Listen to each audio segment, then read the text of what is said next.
Number one అంటారు. అసలైన number one Gurukashi university. Ma'am, hello welcome to India. Thank you. Welcome to I dream.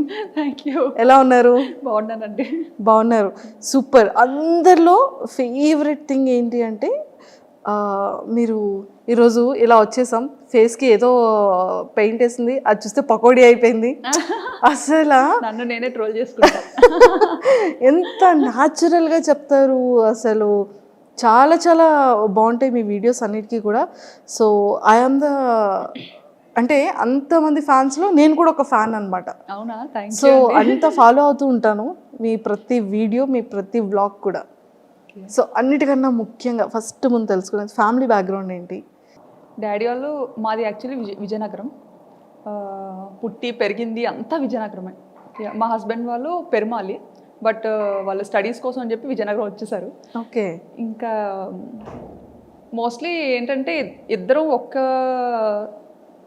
ఒక ఏరియాలోనే ఉండేవాళ్ళం అనమాట. మా అత్తయ్య వాళ్ళు మమ్మీ వాళ్ళు ఒక ఏరియాలోనే ఉండేవాళ్ళు.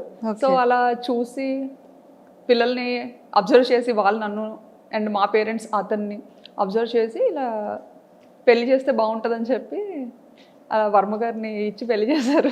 అంటే యాక్చువల్గా పేరెంట్స్ అనుకున్నారా, పేరెంట్స్ కన్నా ముందు సారు మీరు అనుకున్నారా? అలా లేదు, అస్సలు తెలీదు, అసలు తెలీదు. ఎప్పుడు చూడలేదు.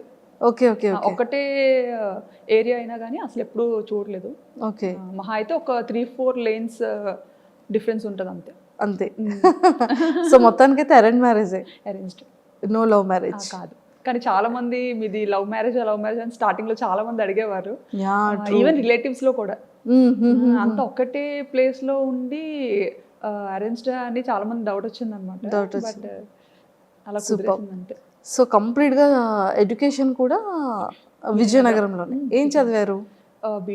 బీటెక్ చదువుకున్నారు, super. And Varma sir direct starting బ్యాంకాక్లో జాబా లేకపోతే? లేదు, ఫస్ట్ మైసూర్లో వర్క్ చేశారు. Okay okay. ఇన్ఫోసిస్లో. ఓకే. అండ్ తర్వాత కేరళ వచ్చారు, త్రివేంద్రంలో ఉండేవారు. అండ్ ఆ తర్వాత యాక్చువల్లీ కేరళలో ఉండే టైంలో ఎంగేజ్మెంట్ అయిందనమాట. అప్పుడు నేను బీటెక్ 3rd year. ఓకే. ఓ, బీటెక్ 3rd year లోనే మీకు ఎంగేజ్మెంట్? అయ్యో, ఎడ్యుకేషన్ కంప్లీట్ అవ్వకముందే ఎంగేజ్మెంట్ అయిపోయింది. అంటే మమ్మీకి కొంచెం హెల్త్ ఇష్యూస్ ఉండడం వల్ల ఒంట్లో బాగోకపోవడం, సో వాళ్ళు ఏదో భయపడి మనం మంచిగా ఉండేటప్పుడే అమ్మాయికి పెళ్లి చేయాలి అని అప్పటి నుండి స్టార్ట్ చేశారనమాట. ఓకే. సో అలా మొదలైంది. సో మీ మ్యారేజ్ టైంకి సార్ ఎంగేజ్మెంట్ టైంకి కేరళలో ఉండేవారు అండ్ పెళ్ళి అయిన తర్వాత హైదరాబాద్కి షిఫ్ట్ అయ్యారనమాట. ఓకే. సో కొన్ని ఇయర్స్ మీరు హైదరాబాద్లో కూడా ఉన్నారు? 1.5 years ఉన్నాం హైదరాబాద్లో. 1.5 years? అయ్యో, మాకు ఈ బ్యాంకాక్ పిల్ల హైదరాబాద్లో ఉన్నప్పుడు తెలియలేదు. అవునా? లేదు, అప్పుడు అవ్వలేదు ఇంకా బ్యాంకాక్ పిల్ల. Okay okay okay.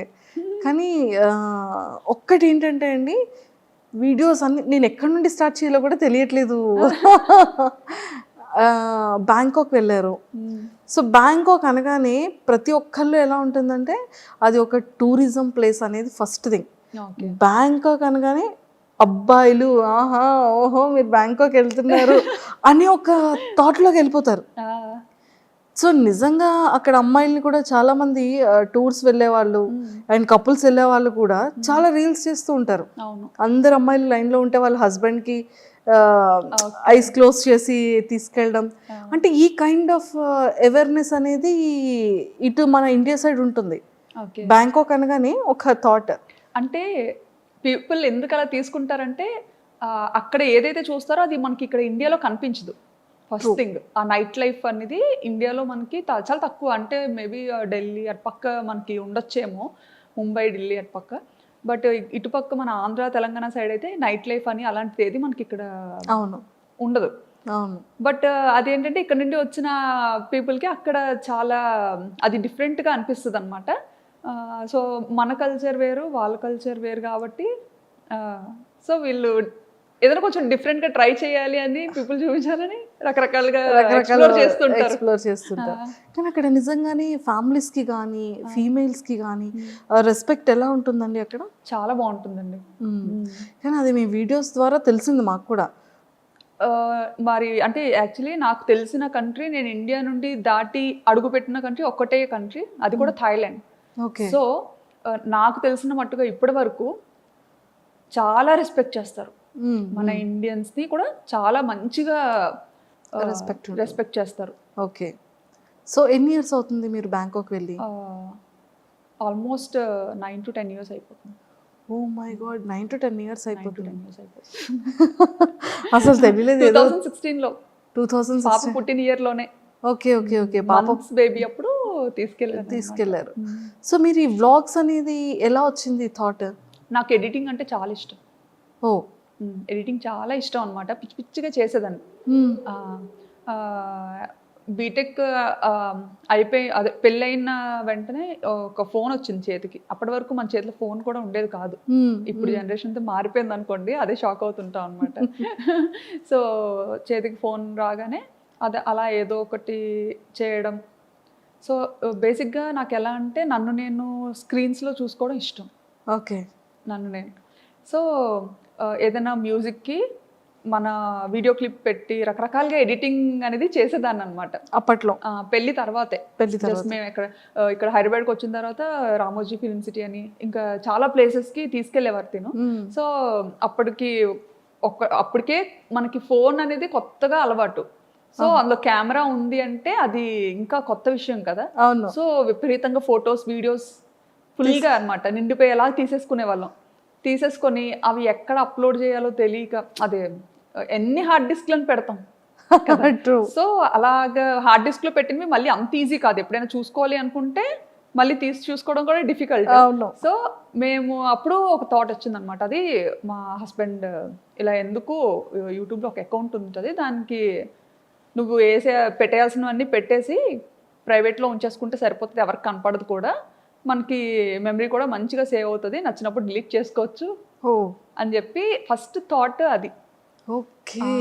ఆ పర్పస్ మీదే మేము యూట్యూబ్ ఛానల్ క్రియేట్ చేయడం జరిగింది 9 years back. 9 years back start చేశారు. కానీ మీకు పాపులారిటీ అనేది ఎప్పటి నుండి స్టార్ట్ అయింది? నాకు 2022 అండి. 2022లో. సో సడన్ గా అది బ్యాంకాక్ పిల్ల ఛానల్ తో స్టార్ట్ అయింది. ఐ థింక్ ఫస్ట్ దీపావళి వీడియోనా? దీపావళి కాదు, అమ్మవారిది ఫస్ట్ నేను అమ్మవారి వీడియో ఏదో సమ్ డివోషనల్ వీడియోని ఫస్ట్ వీడియో. నాకు యాక్చువల్లీ అమ్మవారు అంటే చాలా ఇష్టం అన్నమాట, సెంటిమెంట్ కూడా.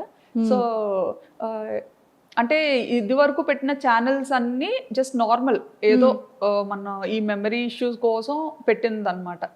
బట్ ఈ బ్యాంకాక్ పిల్ల అనేది రీసెంట్గా స్టార్ట్ చేశాను కదా 2022లో. సో అదేంటంటే కొంచెం మంచిగా ఎడిటింగ్ చెయ్యాలి, కొంచెం నలుగురు చూడాలి అంటే చూడాలి, వీడియోస్ని పబ్లిక్ చెయ్యాలి అన్న కాన్సెప్ట్తో చేశానమాట. సో అలా స్టార్ట్ చేసినప్పుడు ఖచ్చితంగా దేవుడితో స్టార్ట్ చేద్దాము డెవోషనల్గా అని చెప్పి అమ్మవారిని చూపించాను అనమాట. అక్కడ దసరా ఉత్సవాలు చాలా బాగా జరుగుతాయి. దసరా అదే మీది ఫస్ట్ వీడియో నేను చూసాను. అంటే స్టార్టింగ్ మీది సెకండ్ థర్డ్ వీడియో నుంచి మీరు ట్రెండింగ్ స్టార్ట్ అయింది మీది. అవును, విత్ ఇన్ ఫ్యూ వీడియోస్లోనే మీరు జనాలకి వచ్చేసారు. అసలు దీన్ని ప్రీవియస్ ఏంటేంటి వీడియోస్ చేశారు అని చూస్తే ఫస్ట్ది ఐ థింక్ దీపావళి అనుకున్నా. అసలు మీకు బ్యాంకాక్ పిల్లగానే నేను తెలుసు, కానీ అంతకు ముందు నేను స్టైలిష్ తింగర్ బుచ్చి. ఓ స్టైలిష్ తింగర్ బుచ్చి మీరేనా? నేనే. ఓకే, అది కూడా ఫాలో. ఓ ట్రూ కరెక్ట్.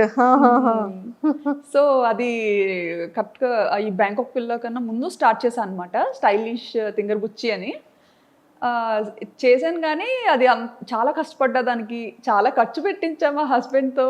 అయ్యయ్యో, చాలా ఖర్చు పెట్టించా. ఇంకా అది కూడా మా ఫ్రెండ్స్ అండ్ ఇంట్లో ఫ్యామిలీ మెంబర్స్ వాళ్ళు చెప్తేనే అది కూడా చేశారు. యుఎస్లో ఒక వదిన ఉంటారనమాట, వర్మగారు వాళ్ళ చిన్న సిస్టర్.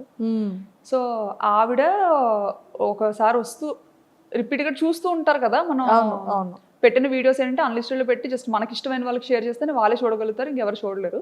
సో అలా షేర్ చేస్తున్న టైంలో వదిన ఇండియా వచ్చినప్పుడు శ్రావణి నీకు యూట్యూబ్ రెవెన్యూ జనరేట్ అవుతుందా అన్నట్టుగా అడిగారు అనమాట. ఓకే. అడిగితే రెవెన్యూ ఏంటి అని, మామూలుగా యూట్యూబ్ అనేది యుఎస్ బేస్డ్ కంపెనీ. సో ఇలా యూజువల్గా యూట్యూబ్ అందరూ ఇలా ఇందుకే చేస్తారు ఇందుకే కదా చేస్తారు, నీకు జనరేట్ అవ్వట్లేదా, నువ్వు మామూలుగా అలా ట్రై చేస్తున్నావేమో అనుకున్నాను అని అన్నారు అనమాట. అంటే ఏమో ఉంది నాకు అంత ఐడియా లేదు అని. ఆయన ఎందుకు ఎప్పుడు ప్రైవేట్లో ఉంచుతావు వీడియోస్, ఎవరికి కనిపించకుండా పబ్లిక్ చేయొచ్చు కదా బాగుంటాయి, ఎందుకంటే చాలా కష్టపడి ఎడిటింగ్ చేస్తుంటావు, సో పబ్లిక్ చెయ్యు, అందరూ చూస్తారు, బాగుంటుంది నిజంగా, ఇది ఒక మంచి ప్లాట్ఫామ్ డెవలప్ అవ్వడానికి అన్నట్టుగా చెప్పారనమాట. అప్పుడు అంత పట్టించుకోలేదు ఆవిడ చెప్పేటప్పుడు, కానీ తర్వాత ఆలోచించాను అనమాట, వదిని ఇలా ఎందుకు చెప్పారు, పోనీ చూద్దాము అన్నట్టుగా. ఈయన కూడా అది సీరియస్గా తీసుకున్నారు అనమాట. ఓహో యూట్యూబ్లో ఎంత ఉంటుందా, ఓహో ఇలా పబ్లిక్ చేయొచ్చా, భయం ఉండదా అని. అప్పుడు అంటే చాలా రెస్ట్రిక్టెడ్గా ఉంటాం కదా, అత్తగారు మాగారు ఏమనుకుంటారు, మమ్మీ డాడీ ఏమనుకుంటారు. సో అలాంటి ఫ్యామిలీ నుండి వచ్చాను కాబట్టి ఇంటెన్షనల్ కూడా ఉంటుంది. సో వచ్చిన ఆవిడ చెప్పినా సరే అప్పుడు వెంటనే అంత సీరియస్గా తీసుకోలేదు. అవునా ఉంది అని అన్నాను, కానీ మళ్ళీ ప్రైవేట్లోనే పెట్టేదాన్ని. ప్రైవేట్లో పెట్టా చాలా కష్టపడి ఎడిట్ చేసిన సరే ప్రైవేట్లోనే పెట్టుకొని నాకు నేనే చూసుకొని ఈజీగా, అంటే మనము వేరే కంట్రీలో ఉన్నప్పుడు స్టేటస్ ఎక్కువసేపు పెట్టలేము, అప్పుడు స్టేటస్ ఆప్షన్ ఉందో లేదో కూడా తెలియదు. వీడియోని డైరెక్ట్గా చాట్లో షేర్ చేయాలన్నా పెద్ద పెద్ద వీడియోస్ ఉండేవి, షేర్ చేయడం కష్టమయ్యేది అనమాట. సో ఇది బాగా ఈజీ అనిపించేది మమ్మీ డాడీకి, అంటే మేము ఉన్న ప్రతి మూమెంట్ని మంచిగా క్యాప్చర్ చేసి మన పేరెంట్స్కి చూపించాం. మెయిన్ ఏంటంటే అసలు మా మమ్మీ డాడీ బయటకు అసలు ఈయన వెళ్తారు అంటే నన్ను ఇచ్చి పెళ్లి చేయకపోనేమో. ఫస్ట్ నుంచి అనుకునేవారు అమ్మాయి ఎప్పుడు మనకి దగ్గరలోనే ఉండాలి, బయటికి అసలు ఎప్పుడు పంపొద్దు అని. ఓ మై గాడ్, అలాంటిది పాపం అది ఎలా ఫీల్ అయ్యారు అంటే లైక్ ఇంత లాంగ్ రావడం. సో అది మమ్మీ వాళ్ళకి తెలిసిన తర్వాత మమ్మీ డాడీ రియాక్షన్ ఏంటి అసలు ఎక్స్పెక్ట్ చేసి? ఫస్ట్ కెనడా వెళ్ళాల్సింది తను అనుకున్నారు కెనడా వెళ్దామని చెప్పి. కెనడా అదే టైంలో తైవాన్ నుండి వచ్చింది ఆపర్చునిటీ దానికి, అండ్ సింగపూర్, తర్వాత థాయిలాండ్. ఓకే. సో ఇవన్నీ ఇంకా పెద్దోళ్ళకి చెప్పినప్పుడు వీళ్ళు అన్నారనమాట, అంత దూరం ఎందుకు, దగ్గరగా ఉండేది చూసుకోండి అనేసి. దగ్గరగా ఉన్న అలా అయితేనే పంపించగలుగుతాము, లేకపోతే కష్టం అని చెప్పి. సో ఇంకా అవన్నీ ఆపుకొని ఇంకా అన్నీ చూసుకున్నారు, ఏ ప్లేసెస్ బాగుంటాయి, ఎక్కడ లైఫ్ స్టైల్ బాగుంటుంది అనేది కొంచెం ఆయన అంతా చూసుకున్నారు అనమాట. నాకైతే అస్సలు ఏం లేదులేండి. బ్యాంకాక్ అంటే బ్యాంకాక్ ఏదో మూవీలో చూసాను, అదేనా మీరు కూడా? అంతే, ఏదో మూవీలో చూసాను బ్యాంకాక్ అంటే ఓకే ఓకే మంచిదేనా వెళ్ళొచ్చా అని. వెళ్ళొచ్చా అంటే ఇంకా ఈయన అదేం కాదులే వెళ్ళి చూద్దాం, బాగుంటే ఉండొచ్చు, లేదంటే రిటర్న్ అయిపోవచ్చు అని చెప్పి. సో ఆ థాట్ మీద థాయిలాండ్కి ఫిక్స్ అయ్యామన్నమాట. నిజంగానే 9 years బ్యాక్ అంటే హైదరాబాద్ అంటే ఓకే, జస్ట్ 1 day 12 hours వెళ్ళిపోవచ్చు, ఫ్లైట్ అయితే 1 hour వెళ్ళిపోవచ్చు. ఓకే. కానీ బ్యాంకాక్ అనగానే కొన్ని అవర్స్ జర్నీ ఉంటుంది, అండ్ ఫ్రీక్వెంట్గా రావడానికి అవ్వదు, ఎప్పుడు కావాలంటే అప్పుడు కాల్ చేయడానికి ఆ నెంబర్స్ వేరుంటాయి. సో అప్పటి వరకు పేరెంట్స్ దగ్గర ఉన్న శ్రావణి గారు సడన్గా అంత లాంగ్ అనగానే మీ రియాక్షన్ ఏంటి, పేరెంట్స్ రియాక్షన్ ఏంటి? నేను అనుకున్నాను యాక్చువల్లీ వెళ్తే ఉండగలనా లేదా అని, బట్ ఈయనకి ఏంటంటే అది ఒక డ్రీమ్ అనమాట, అబ్రాడ్ వెళ్ళాలని ఒక డ్రీమ్. సో ఆపర్చునిటీ వచ్చింది, మన వల్ల ఎందుకు అది పోవాలి, సో తను ఇష్టపడుతున్నారు కదా పోనీ ట్రై చేద్దాం, డాడీ వాళ్ళకి నెమ్మదిగా చెప్పొచ్చు అనేసి ఇంకా మమ్మీ డాడీతో మాట్లాడి చూస్తాం డాడీ, అదే అక్కడేం పర్మనెంట్ కాదు, జస్ట్ వర్క్ మీద వెళ్తున్నాము, మనకు నచ్చితే ఉంటాము, లేదంటే మళ్ళీ మన ఊరికే వచ్చేస్తాము అన్నట్టుగా చెప్పామన్నమాట. ఓకే. ఇప్పటికైనా అంతేలేండి, ఎప్పటికైనా ఇక్కడికే వచ్చేయాలని. అవును అవును, ఇండియాలోనే సెటిల్ అవ్వాలని. సూపర్. సో అలా ఒప్పించి పేరెంట్స్ని వెళ్ళాం. అలా వెళ్ళడం జరిగింది. సో అక్కడికి వెళ్ళిన తర్వాత మీరు కన్సీవ్ అయ్యారా? లేదండి, ఇక్కడ హైదరాబాద్ పుట్టిన తర్వాత ఆ ఆపర్చునిటీ వచ్చింది ఈయనకి. పాప 5th monthలో తెలిసింది, పాప 8th monthలో ఈయన ఫస్ట్ వెళ్ళిపోయారనమాట. ఓకే.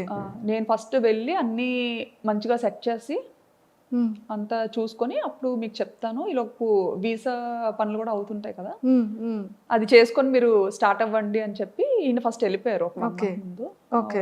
అక్టోబర్లో వెళ్ళిపోయారు. అక్టోబర్.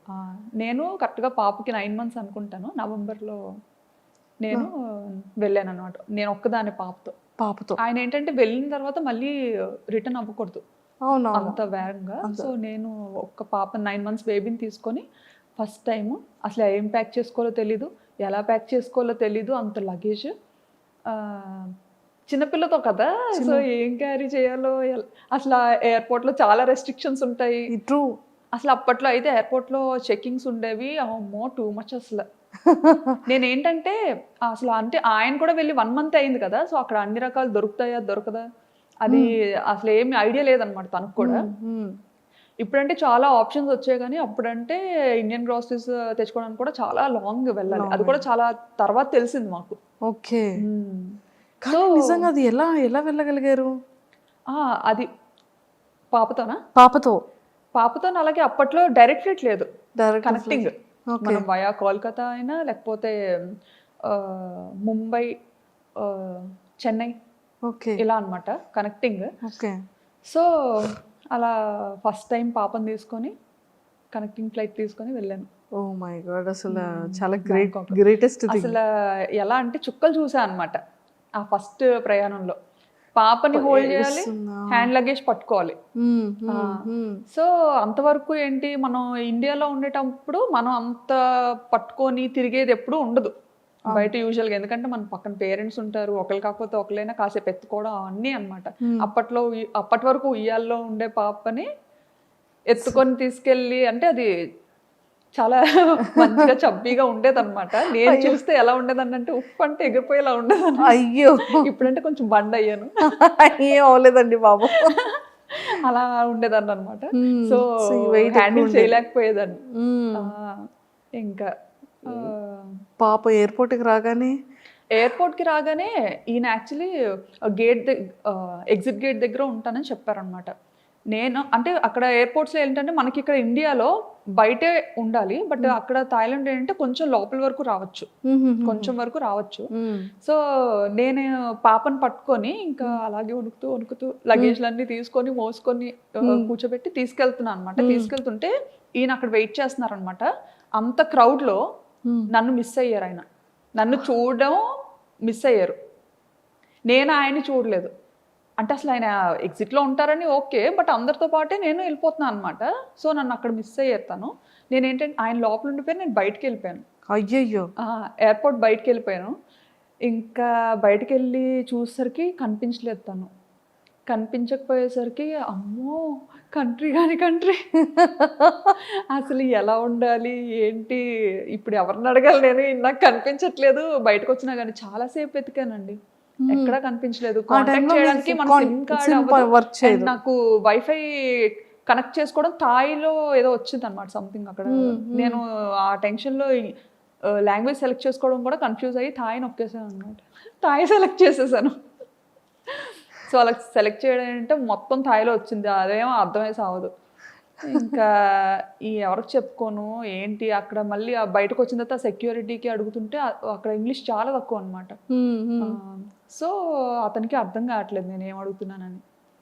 ఇంకా కళ్ళంటే నీరు తిరిగేసి చంటి పిల్లతో అలాగా ట్రాలీ పట్టుకొని అటు ఇటు చూసుకుంటా. పాపం సార్ ఏం చేస్తున్నారు, ఇంకా లోపల ఇంకా లోపలే ఉన్నారు ఆయన. ఇంకా అందరూ వచ్చేసారు, వీళ్ళేంటి ఎక్కడ రాలేదు, ఏ ఇమిగ్రేషన్ లో చిక్కుపడిపోయారో అనుకున్నారు. అసలే కొంచెం రెస్ట్రిక్షన్స్ ఎక్కువ కదా. అసలే పప్పులు ఉప్పులు వద్దన్నా సరే మోసుకొని వస్తుంది. ఈవెన్ పప్పులు ఉప్పులు కూడా చాలా డీటెయిల్డ్ గా చెక్ చేసేవారండి, ప్రతిదీ ఓపెన్ చేసి చూసేవారు అనమాట. ఇంకా అంటే చిన్నపిల్లలకి ఉండాలి కదా మన వైపు, బాగా ఇడ్లీ అలవాటు చేస్తాం 8 months నుండి కదా. సో బేసిక్ థింగ్స్ పట్టుకెళ్ళాలి, అవి కూడా ఓపెన్ చేసి చెక్ చేసి చాలా ఇదిగా ఉండేది ఒకప్పుడు. ఇప్పుడు తగ్గించేసారు. సో మొత్తానికి మీ ఫస్ట్ బ్యాంకాక్ ట్రిప్ అనేది ఫర్ ఎవర్ మెమరబుల్. గుర్తు పెట్టేసుకుంటాను, అది గుర్తుండిపోతే నా వీడియోస్ లో చాలా సార్లు చెప్పాను కూడా ఈ మాట. తర్వాత ఆయన చూసారు, ఏంటి ఎందుకు రావట్లేదు అని అలా బయటకు వచ్చారనమాట. అక్కడ కనపడ్డాను. కనిపించిన తర్వాత నాకు ఇంకా బతికి బయటపడ్డాను అనిపించింది. లేకపోతే అసలు ఇటు నుంచి తిరిగి వెళ్ళేది ఎలాగా, చేతిలో డబ్బులు లేవు, కరెన్సీ లేదు, ఏం లేదు. అవునవును. సో ఇన్ని ఫేస్ చేస్తారు స్టార్టింగ్ డేస్ లో. ఇండియన్ కరెన్సీ తప్ప నా దగ్గర థాయ్ కరెన్సీ కూడా లేదు. అవును. ఎక్స్చేంజ్ చేసుకోవడం కూడా తెలీదు. ఇంకా అలా కాలేజ్ నుంచి బయట పెట్టడం, పెళ్ళి అవ్వడం, ఇంకా అటు వెళ్ళిపోవడం అంతే. అందులోకి మన విజయనగరం సైడ్ అంటే మనకు అసలు అంతేం తెలియదు కదా, Knowledge చాలా ఉండదు. innocent True, true. పెరుగుతాం. అలా అయింది. చుక్కలు చూసాను. అండ్ ఆ జర్నీ అయిన తర్వాత ఇంకా బ్యాంకాక్ స్టార్ట్ చేసేటప్పుడు అంటే మీరు డే 1 నుంచి ఇంతే యాక్టివా? అంటే లైక్ ఈ వ్లాగింగ్ చేయడం మీకు ఎలా తెలిసింది? బ్లాగింగ్ చేయడం అంటే మామూలుగా పాప వల్లనే తెలిసింది. ఆ, ఎలా అంటే కోవిడ్ అని కూడా చెప్పచ్చు. కోవిడ్ టైంలో ఏంటంటే మనకి బాగా ఖాళీగా ఉండే టైం అయితే దొరికింది, ఇంటి నుండి బయటకు వెళ్ళకుండా. ఆ టైంలోనే ఇంకా కిడ్స్లేండి, ఇషాన్ కూడా పుట్టాడు. సో ఆ టైంలో నాకు ఎప్పుడు మనసుకి ఏమనిపించేదంటే నా ఫ్రెండ్స్ అందరూ చక్కగా వర్క్ చేసుకుంటున్నారు మంచిగా, ఇంత చదివి కూడా నేను అలా ఇంట్లోనే ఉండాల్సి వస్తుంది. ఎందుకంటే థాయిలాండ్లో డిపెండెంట్ వర్క్ చేయకూడదు, అది ఇల్లీగల్ అక్కడ. అలా అని చేస్తే ఆపర్చునిటీస్ ఉంటాయి, దొరుకుతాయి చేయాలంటే, బట్ అలా చేసి దొరికామంటే అది చాలా పెద్ద ఇష్యూ అవుతుంది అనమాట. కానీ చేయాలని ఉండేది, బట్ లీగల్గా ఉండాలి. సో అదొకటి బాగా ఎప్పుడు మనసులో అనిపించేది, ఆయనే వర్క్ చేస్తున్నారు నేను కూడా చేస్తే ఎంత బాగున్నా అని చెప్పి ఏదో ఒకటి చెయ్యాలి. బట్ సాఫ్ట్వేర్లోనే ఉండాలి, సాఫ్ట్వేర్ జాబే రావాలి అని అయితే ఎప్పుడు అనుకోలేదు. అండ్ ఆయన కూడా ఎప్పుడు నువ్వైతే అన్ఫిట్ సాఫ్ట్వేర్కి అని అనేవారు. ఎందుకంటే కుదురుగా ఓ దగ్గర ఉండవు, ఓ దగ్గర కూర్చోవు, మేనేజర్ ఒక 8 గంటలు కూర్చొని వర్క్ చేయమంటే నువ్వు చెయ్యవు, నీకు నచ్చినప్పుడు సెలవు తీసుకుంటావు, అలా ఎవరు ఒప్పుకోరు, నీకు అసలు సెట్ అవ్వదు. డాడీ వాళ్ళు ఏంటంటే కొంచెం బిజినెస్ బ్యాక్గ్రౌండ్లో ఉండి ఇది అవ్వడం, చిన్నప్పటి నుంచి కొంచెం అలా పెరగడం, నాకేంటంటే నా లైఫ్ స్టైల్ బిజినెస్ వేలో ఉండేది, అంతా అలాగే ఉండేది. అంటే ఇంకా అంతా మనకు నచ్చినప్పుడే చేయాలి, మనకు నచ్చినప్పుడే ఉండాలి, అది అలవాటు అయిపోయింది. అలా అలవాటు అయిపోయింది. నాన్నగారు వాళ్ళది ఏంటి బిజినెస్? డాడీ వాళ్ళకి రెస్టారెంట్ ఉంది, 30 years నుండి, తాతల ముత్తాతల నుండి అంతా రెస్టారెంట్ బిజినెస్. ఓకే, విజయనగరంలో. ఏంటండి నేమ్? మీసాల్ రాజ్ గారు hotel. Okay okay okay, super. So అలాగా యూట్యూబ్ అలా స్టార్ట్ చేయాలనిపించింది? యూట్యూబ్ అలా స్టార్ట్ చేయాలని అనిపించలేదులేండి, అంటే ఏదో అవుతాను అని అయితే చేయలేదు. ఈ ఏంటంటే ఇంకా పిల్లతో థాయిలాండ్ ట్రావెల్ వెళ్ళినప్పుడు నాకు అక్కడ పాపకి ఎలాంటిది చేసి పెట్టాలి, ఫస్ట్ కిడ్ కదా, అవును అవును, ఏం తెలీదు. ఇక్కడ ఉండేటప్పుడు ఏంటంటే ఇంకా అత్తయ్యో మమ్మీయో టైం టు టైం వాళ్ళకి ఏం చేసి పెట్టాలి, ఎలా చేసి పెట్టాలి అంతా అలా చూసుకునేవారు అనమాట, తినిపించడంతో సహా. సో నాకు అసలు అంత ఏం పని ఉండేది కాదు, అంటే ఫస్ట్ కిడ్ కదా తనకేం తెలియదు, ఏం చేస్తుందిలే అన్నట్టు. ఇంకా అలా అత్తయ్య కూడా ఎలా అంటే బాగా పాపను ఎలా గారాబం చేస్తారో నన్ను అలాగే గారాబంగా చూసుకునేవారు. అసలు ఇంట్లో పని కూడా చేయించేవారు కాదు. మావయ్య అత్తయ్య చాలా మంచోళ్ళు. సూపర్. సో అలా స్టార్ట్ అయింది. అక్కడికి వెళ్ళిన తర్వాత పాపకి ఎలా ఎలా వీడియో అదే ఫుడ్ పెట్టాలి అనేది వీడియోస్ చూసేవాళ్ళు? వీడియోస్ చూసేదాన్ని అనమాట. బేబీస్కి ఎలా ఏం చేయాలి, ఏం చేస్తే మంచిగా ఉంటుంది అనేసి అన్ని వెతికేదాన్ని. మనకి ఫీమేల్ యూట్యూబర్స్ ఉండేవారు కదా, అవునవును, చాలా మంది చేసేవారు అప్పట్లో అమ్మాయిలు, వాళ్ళవి చూసేదాన్ని అనమాట వ్లాగ్స్. అలా చూసి చాలా మంది ఆల్మోస్ట్ ఆల్ అందరినీ చూసాను, అందరు అమ్మాయిల్ని అందరి ఛానల్స్ చూసాను అనమాట. సూపర్. సో అలా మొదలైంది, చేసి అలా స్టార్ట్ అయింది. ఎక్స్పెక్ట్ చేశారు ఎప్పుడైనా ఇంత ఫేమస్ అవుతారని కానీ, ఇంత మంచిగా జనాల్లోకి రీచ్ అవుతారని కానీ? అస్సలు ఎక్స్పెక్ట్ చేయలేదు, అలా అనుకోని కూడా రాలేదు. సో అలా ఫాలో అయ్యేదాన్ని, చాలా మంది ఛానల్స్ ఫాలో అయ్యి అది నాకు బాగా మంచిగా హెల్ప్ అయ్యేది కూడా. ఓకే, చక్కగా అలా ఫాలో అయ్యి అంతా చేసుకొని ఆ బుడ్డిదాన్ని నెమ్మదిగా ఏదో అలా పెంచేదాన్ని అనమాట. అప్పటికి అక్కడ థాయిలాండ్లో ఉండలేక ఇండియాకి థాయిలాండ్కి yearly 3 times up and down చేసేదాన్ని. అప్ అండ్ డౌన్ చేసేవాళ్ళు?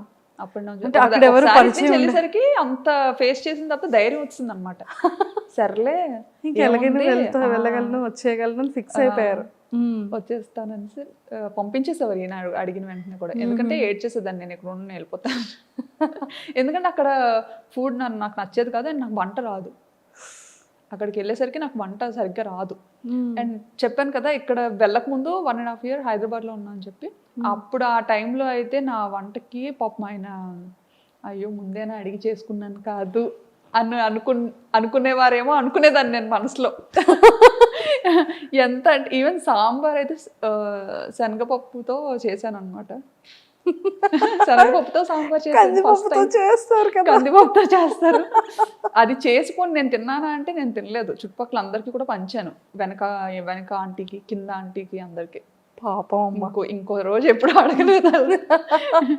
ఇంకా అది కూడా ఇంత చేసా అనమాట. అంటే నాకు సాంబార్ చేయాలి అంటే ఇంత సాంబార్ చేయాలంటే ఇంత పప్పు వేయాలేమో అని ఇంత పప్పు ఉడకపెట్టా అనమాట. సో అది ఏంటంటే అది ఉడుకుతా అది పెరుగుతూ ఉంటుంది కదా. సో అప్పుడు ఇంకా వాటర్ యాడ్ చేసి ఓహో తెప్పాలు నిండిపోతుంది, ఇంకో పెద్ద తెప్పాలు పెడదాం, అలా ఇంత తెప్పాలు అయింది అది. అది పిక్స్ పంపించారా ఇంటికి సాంబార్ చేశానని? పిక్స్ ఏం తీసి పంపించలేదు కానీ అంత ఎక్కువ చేశాను కదా. సో ఏం చేసుకుంటాం అని చెప్పి ఇంకా వెనక ఒక బ్యూటీషియన్ ఒక అక్క ఉండేవారు, ఆ అక్క వాళ్ళ మదర్ ఉంటే ఆవిడకి ఇచ్చాను, కింద ఆవిడకి ఇచ్చాను. ఈవినింగ్ మా హస్బెండ్ వచ్చేసరికి అది చూసి మనకే ఉండేవా లేకపోతే వీధంతటికి ఉండేవా అని అడిగారు. పాపం తిన్నారా వర్మ గారు? అలాగే పాపం ఏదైనా తినేస్తారండి.